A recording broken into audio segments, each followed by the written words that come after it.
نحمده ونصلي على رسوله الكريم أما بعد أعوذ بالله من الشيطان الرجيم بسم الله الرحمن الرحيم رب اشرح لي صدري ويسر لي أمري واحلل عقدة من لساني يفقه قولي السلام علیکم ورحمۃ اللہ وبرکاتہ۔ وعلیکم السلام ورحمۃ اللہ وبرکاتہ۔ جی خیریت سے ہیں آپ سب لوگ؟ الحمدللہ۔ الحمدللہ۔ بڑھ چڑھ کر باتیں کرنا نفاق کی علامت ہے۔ قال اللہ تعالی وَإِذَا رَأَيْتَهُمْ تُعْجِبُكَ أَجْسَامُهُمْ وَإِن يَقُولُوا تَسْمَعْ لِقَوْلِهِمْ كَأَنَّهُمْ خُشُبٌ مُّسَنَّدَةٌ يَحْسَبُونَ كُلَّ صَيْحَةٍ عَلَيْهِمْ هُمُ الْعَدُوُّ فَاحْذَرْهُمْ قَاتَلَهُمُ اللَّهُ أَنَّىٰ يُؤْفَكُونَ۔ اللہ تعالیٰ نے فرمایا اور جب آپ انہیں دیکھیں تو آپ کو ان کے جسم اچھے لگیں گے، اور اگر وہ بات کریں تو آپ ان کی بات سنتے ہی رہ جائیں، گویا وہ ٹیک لگائی ہوئی لکڑیاں ہیں، ہر بلند آواز کو اپنے خلاف گمان کرتے ہیں، یہی اصل دشمن ہے، پس ان سے ہوشیار رہیے، اللہ انہیں ہلاک کرے، کہاں بہکائے جا رہے ہیں۔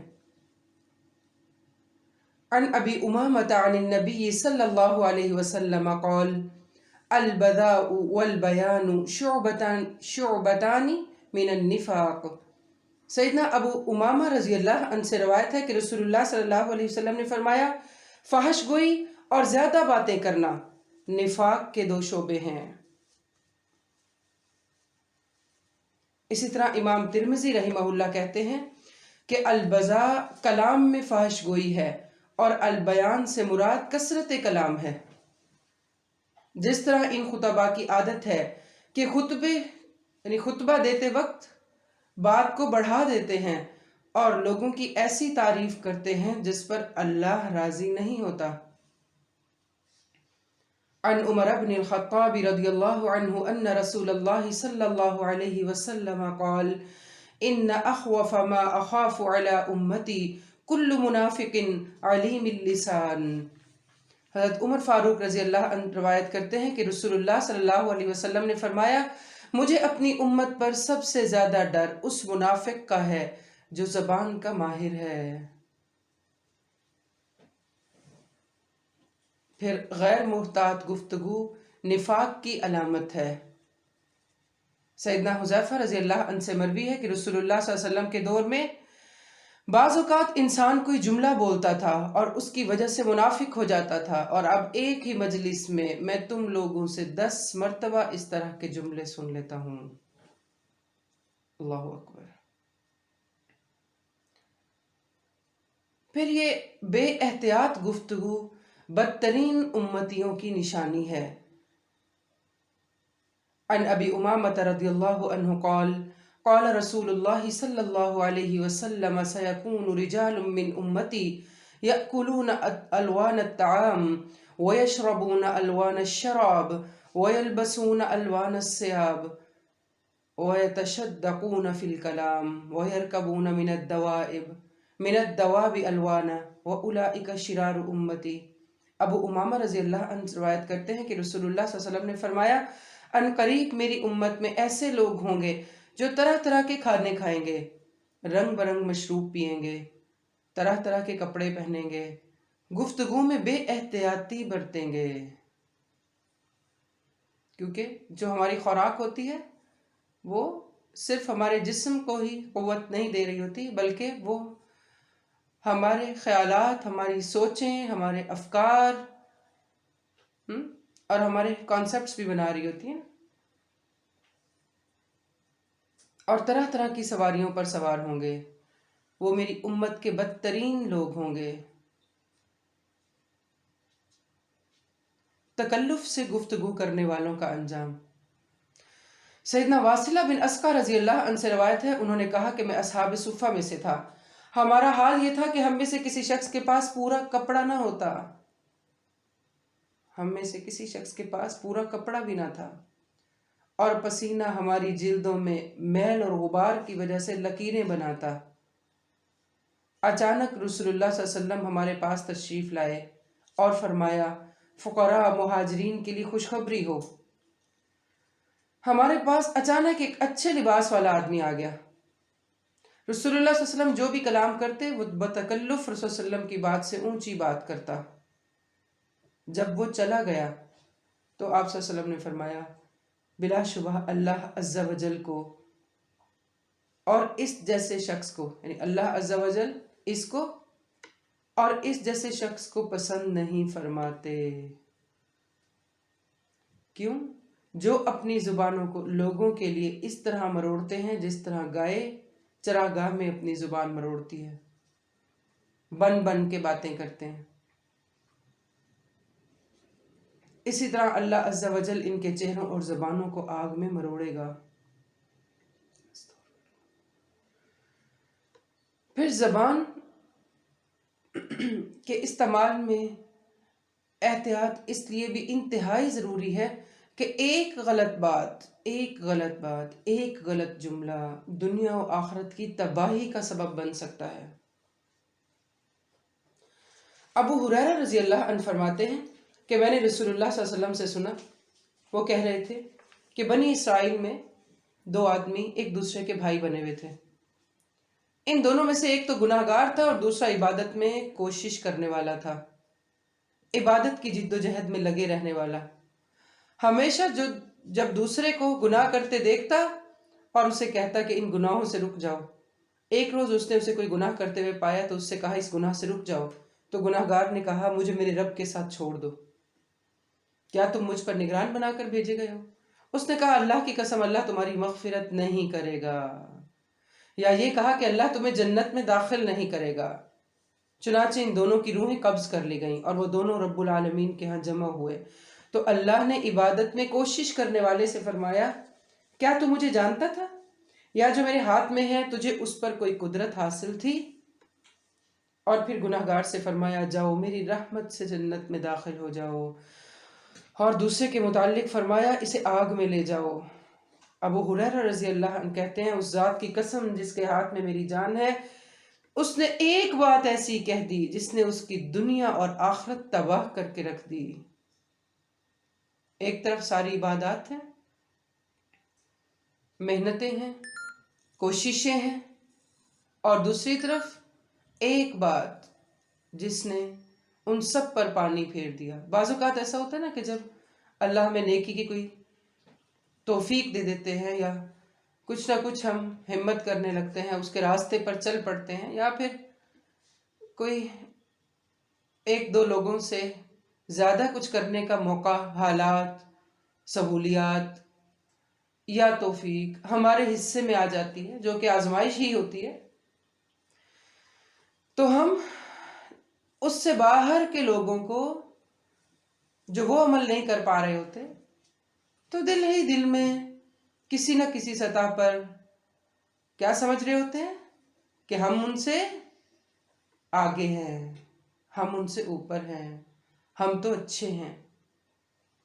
اور یہی سوچ، یہی کانسیپٹ کہیں نہ کہیں کسی نہ کسی موقع پر زبان سے کسی جملے کی صورت میں باہر نکل آتا ہے، یا بعض اوقات ایسا ہوتا ہے کہ ایک جیسا کام کرنے والوں کے درمیان بھی اللہ ہی کی دی ہوئی توفیق سے ہم کچھ بہتر کرنے کے قابل ہو جاتے ہیں، جو پھر ہمارے لیے واپس آزمائش ہی ہوتا ہے۔ تو ہم دوسروں پر فتوے لگانے لگتے ہیں، کبھی ان کی نیتوں پر، کبھی ان کے انداز پر، کبھی ان کی عادات پر۔ تو بہت زیادہ محتاط انداز اپنانے کی ضرورت ہے کہ یہ زبان ساری نیکیوں کو کھا جانے والی ہے۔ یہ زبان، یہ الفاظ محنتوں کو تباہ کر دینے والے۔ اچھا، یہاں پہ آپ دیکھیے کہ اس شخص کی نیت اس کے لیے کچھ بری نہیں تھی، وہ شاید اپنے دوست کے لیے، کیونکہ بھائی بنے ہوئے تھے، اچھا ہی چاہتا ہوگا، اور وہ اپنے تقوی اپنے علم کی بنیاد پر شاید تبلیغ کی نیت سے یا اس کو بتانے کی نیت سے ہی بات کرتا ہوگا. ہو سکتا ہے کہ اس کی نیت بری نہ ہو مگر اس کے یہاں الفاظ پہ پکڑ ہو گئی. تو بہت محتاط انداز سے ایسے اوقات سے گزر جانے کی ضرورت ہے جہاں لوگوں کے درمیان اس طرح کے کمپیریزن ہو رہے ہوں. ہو سکتا ہے آپ کے سامنے کوئی اور کر رہا ہو، آپ نہ کر رہے ہو. اس وقت اپنی زبان کو تھام کے رکھنا، رائے نہ دینا، اس ماحول کا حصہ نہ بننا، اس گفتگو میں شامل تک نہ ہونا. تقوی کس چیز کا نام ہے؟ بچا کے چلنے کا. جب کسی سے پوچھا گیا تھا کہ تقوی کیا ہے تو مومن کیسے جیتا ہے، انہوں نے کیا کہا تھا؟ وہ ایسے گزرتا ہے کسی پگڈنڈی سے جیسے جس کے ارد گرد دونوں طرف کانٹے دار جھاڑیاں ہوں، تو وہاں جب تم چلتے ہو تو اپنے کپڑوں کو بچا کے چلتے ہو. جس کے دل میں تقوی ہوتا ہے وہ زندگی کی شاہراہوں پر، زندگی کی پگڈنڈیوں پر اس طرح سے چلتا ہے، خاص طور پر ڈیلنگ میں. ابو ہریرہ رضی اللہ عنہ کہتے ہیں اس ذات کی قسم جس کے ہاتھ میں میری جان ہے، اس نے ایسی بات کہہ دی جس نے اس کی دنیا و آخرت تباہ کر کے رکھ دی. بعض اوقات ایسا ہوتا ہے کہ ہم اپنی فیملی میں، اپنے خاندان میں اللہ تعالیٰ ہمیں کچھ بہتر ماحول دے دیتے ہیں، سہولیات دے دیتے ہیں، موقع ہماری زندگی میں کچھ ایسے آ جاتے ہیں جو اوروں کو نہیں ملے ہوتے، ہمارے بہن بھائیوں کو، ہمارے رشتہ داروں کو یا خاندان کے اور لوگوں کو. اور بے شک یہ سب کچھ جو ہمیں ملا ہوتا ہے وہ رب کے حکم سے ملا ہوتا ہے، اور جس کو جو حالات نصیب ہوئے ہوتے ہیں وہ اسی کی ترتیب اور اسی کی تقدیر کا حصہ ہوتے ہیں. تو کبھی بھی کسی کے معاملے میں اپنے دل میں یہ خیال نہ آنے دیں کہ اس کا انجام کیا ہوگا اور میرا تو اچھا ہوگا اور میرا تو کچھ نہ کچھ بن ہی جائے گا اور میں تو یہ کر رہی ہوں اور فلاں کا کیا ہوگا. کیونکہ یہ جو سوچ ہے یہی پھر الفاظ کی شکل اختیار کر کے منہ سے نکل آتی ہے نا. اور بعض اوقات نہیں بھی نیت اگر ایسی ہوتی تب بھی جو زیادہ بولنے کی عادت ہے، جو رائے زنی کی عادت ہے بلا وجہ.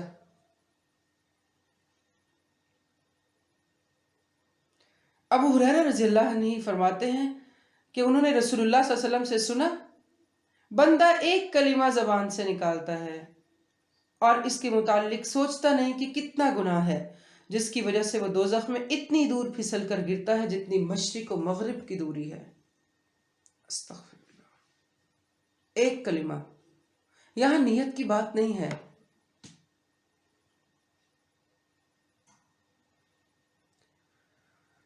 اسی طرح باتوں کی وجہ سے عذاب کا مستحق بھی ہو جاتے ہیں.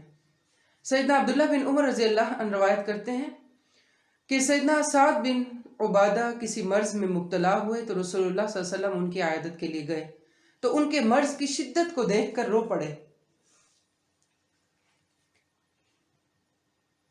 یعنی رسول اللہ صلی اللہ علیہ وسلم رونے لگے ان کو دیکھ کر.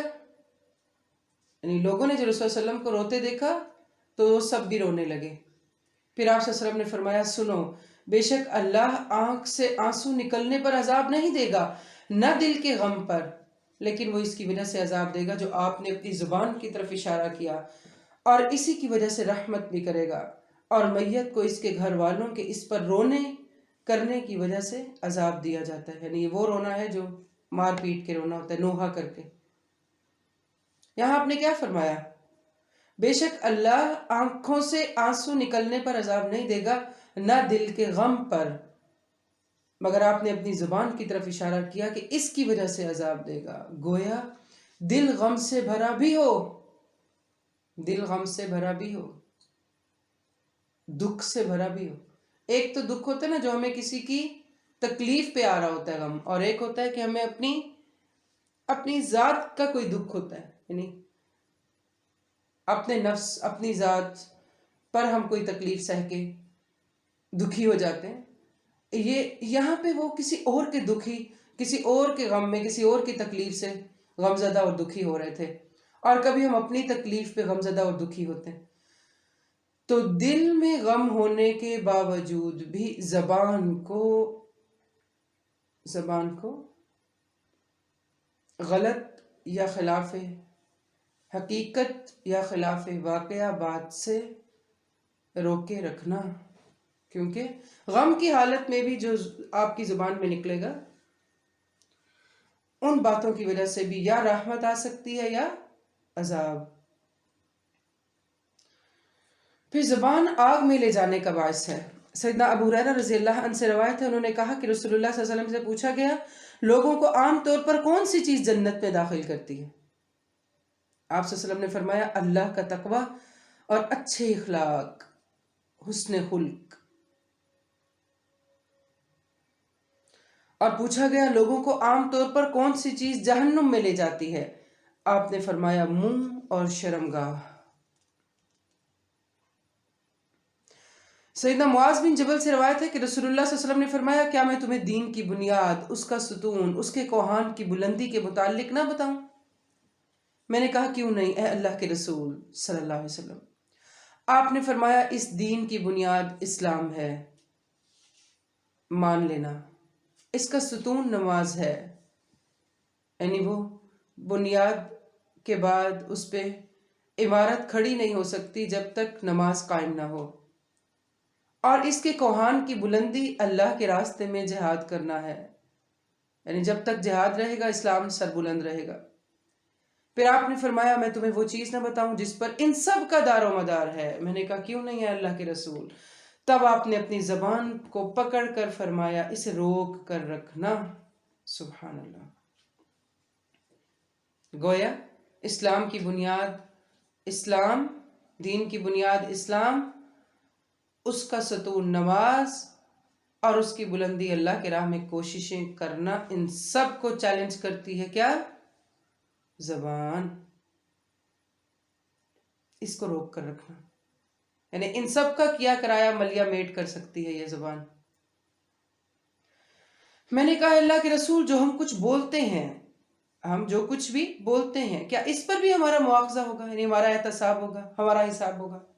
تو آپ نے فرمایا، ثقلت کا امک یا معاذ، معاذ تمہاری ماں تمہیں روئے۔ کیا لوگوں کو ان کے چہروں کے بل، یا فرمایا ان کے ناک کے بل، جہنم میں ان کی زبان کی کٹی ہوئی کھیتیوں کے علاوہ کوئی چیز اوندا گرائے گی؟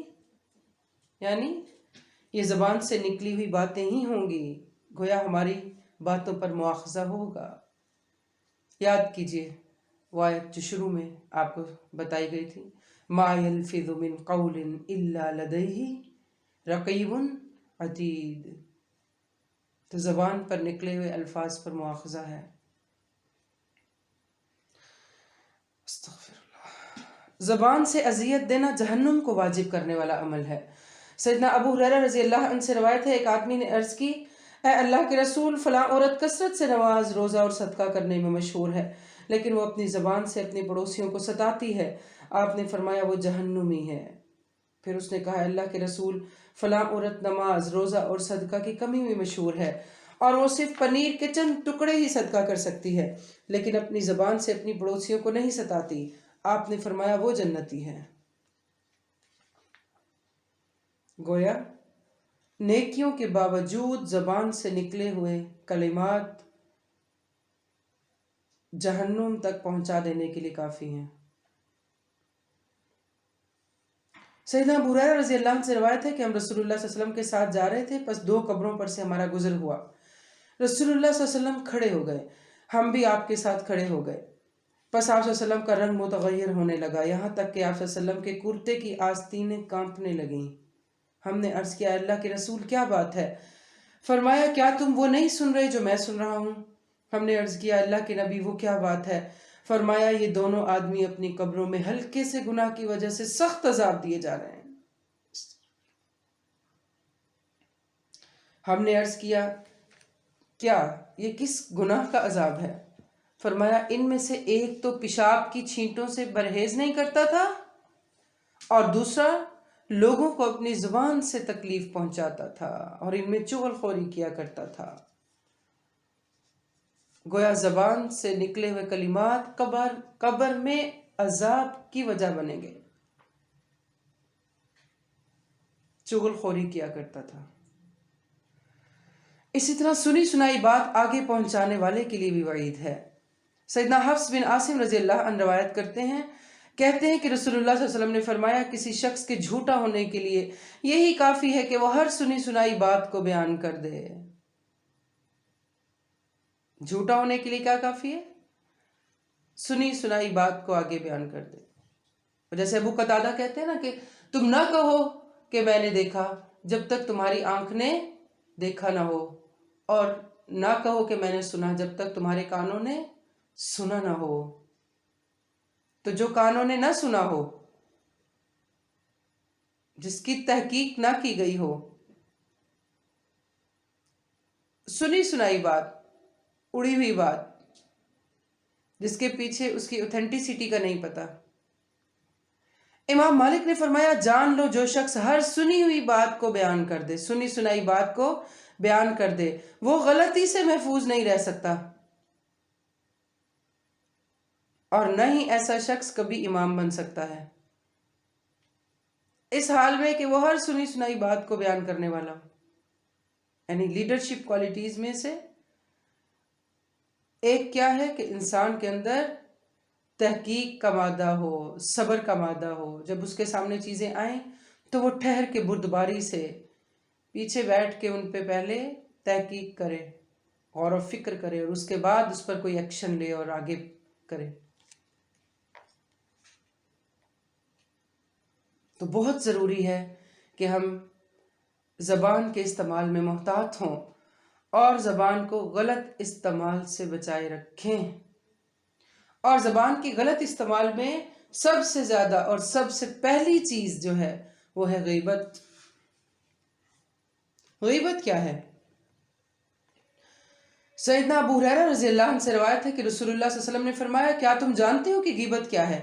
صحابہ نے عرض کیا اللہ اور اس کا رسول ہی زیادہ بہتر جانتے ہیں۔ آپ صلی اللہ علیہ وسلم نے فرمایا تمہارا اپنے بھائی کا وہ عیب ذکر کرنا جسے وہ ناپسند کرتا ہو۔ عرض کیا گیا آپ کا کیا خیال ہے؟ اگر واقعی وہ عیب میرے بھائی میں موجود ہو جو میں کہہ رہا ہوں، تو آپ نے فرمایا اگر وہ عیب اس میں ہے جو تم کہتے ہو تو غیبت ہے، اگر اس میں نہیں تو یقیناً تم نے اس پر بہتان لگایا ہے۔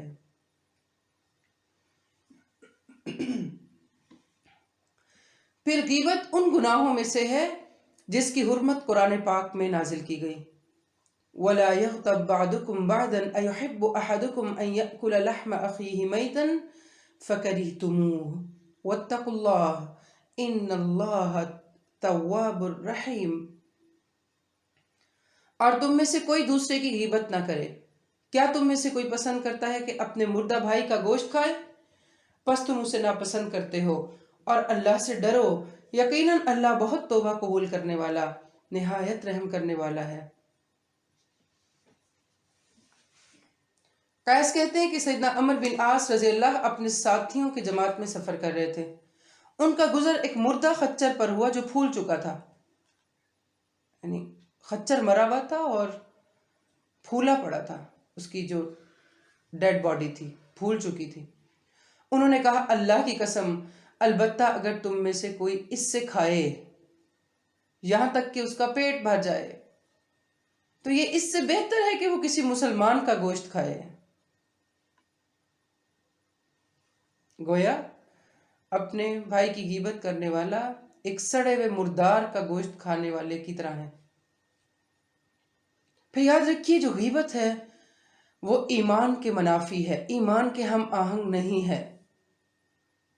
سیدنا ابو برزہ الاسلمی رضی اللہ عنہ فرماتے ہیں کہ رسول اللہ صلی اللہ علیہ وسلم نے فرمایا اے ان لوگوں کی جماعت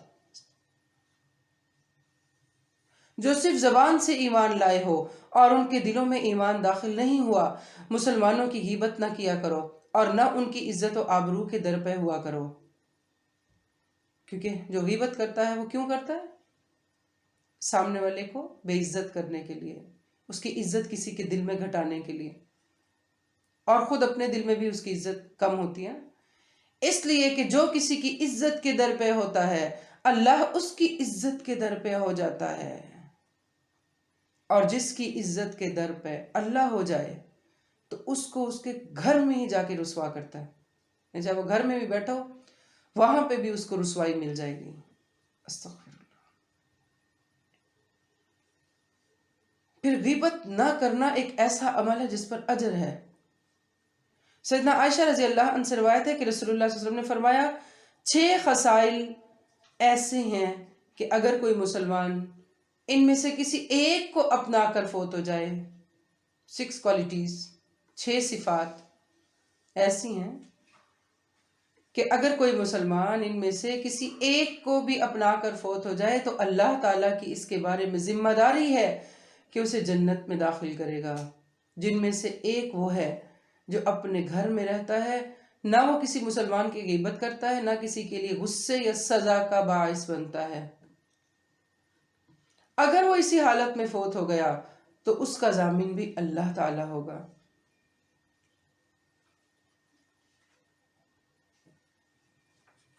پھر زبان کے غیر محتاط اور غلط استعمال میں جو دوسری چیز ہے وہ ہے بہتان. اور بہتان یہ وہ جھوٹ ہے جو سننے والے کو مبہوت کر دیتا ہے، حیران کر دیتا ہے، اس کو حیرت میں ڈال دیتا ہے، وہ حیران ہو جاتا ہے اور وہ جھوٹ سے زیادہ قبیح ہے. اور اگر اس آدمی کی موجودگی میں بہتان لگایا جائے جس کے بارے میں وہ بات کہی جا رہی ہے تو پھر یہ افتراء پردازی ہوگی، اور یہ اللہ کے نزدیک بہت بڑا کام ہے، بہت بڑی بات ہے، معمولی بات نہیں. قال اللہ تعالی اذ تلقونه بألسنتكم وتقولون بأفواهكم ما ليس لكم به علم وتحسبونه هينا وهو عند الله عظيم ولولا إذ سمعتموه قلتم ما يكون لنا أن نتكلم بهذا سبحانك هذا بهتان عظيم. اللہ تعالیٰ نے فرمایا جب تم اسے ایک دوسرے سے اپنی زبانوں کے ساتھ لے رہے تھے، یعنی یہ بات ٹرانسفر کر رہے تھے اور اپنے منہوں سے وہ بات کر رہے تھے جس کا تمہیں کچھ علم نہیں اور تم اسے معمولی سمجھتے تھے، حالانکہ وہ اللہ کے نزدیک بہت بڑی تھی. جب تم نے یہ سنا تھا تو تم نے یوں کیوں نہ کہہ دیا کہ ہمیں یہ مناسب نہیں کہ ہم ایسی بات کریں، پاک ہے تو، یہ تو بہت بڑا بہتان ہے. تو بہتان اللہ کے نزدیک بہت بڑی بات ہے. پھر بہتان لگانا لعنت والا کام ہے. وقال اللہ تعالی ان الذین یرمون المحصنات الغافلات المؤمنات لعنوا فی الدنیا والآخرہ ولہم عذاب عظیم. بے شک وہ لوگ جو پاک دامن بے خبر مومن عورتوں پر تہمت لگاتے ہیں وہ دنیا و آخرت میں لعنت کیے گئے اور ان کے لیے بہت بڑا عذاب ہے. پھر یاد رکھیے کہ کسی مومن پر الزام لگانے کی سزا ہے. سیدنا عبداللہ بن عمر رضی اللہ عنہ کہتے ہیں میں نے رسول اللہ صلی اللہ علیہ وسلم کو فرماتے ہوئے سنا جس شخص نے کسی مومن کے بارے میں کوئی ایسی بات کہی جو اس میں نہیں تھی تو اللہ اسے جہنمیوں کی پیپ میں ڈالے گا.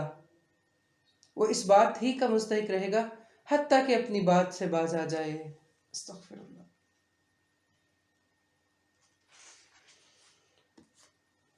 اللہ تعالیٰ سے دعا ہے کہ اللہ تعالیٰ ہماری زبانوں کو اپنی رضا کا پابند بنائے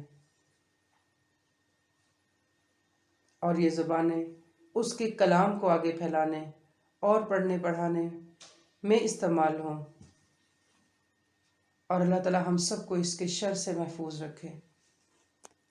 ربنا تقبل منا انك انت السميع العليم وتب علينا انك انت التواب الرحيم. آمین.